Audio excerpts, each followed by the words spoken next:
Noel, may gagawa ka ga? Aba, kitang-kita naman yung wala akong ginagawa. Kayo tanong parang tanong.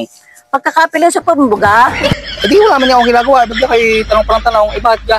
ako ngay bunutan mo nga uli ng ubat, kating-katari nga yung ulo. Siguro marami na uli sa bulauban. Hindi na, konting oras lang ha.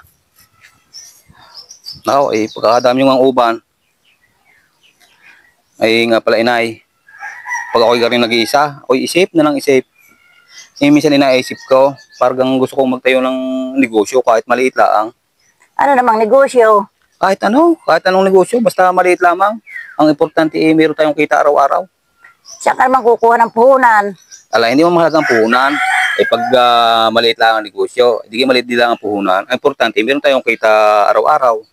Ay siya, kung maliit lang na negosyo ang gusto mo, ako'y may maitutulong sa iyo. At ako'y mayroong alam na pwede mong gamitin. Ano yun? Teka muna, tayong kukuhanin. O, siya ko muna ha, huwag kang aalis diyan. Sige.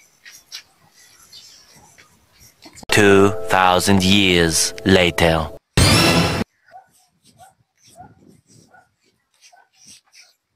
Oh, Noel, gamitin mo sa negosyo. Magtayo ka ng kutuhan o di kay lugawan.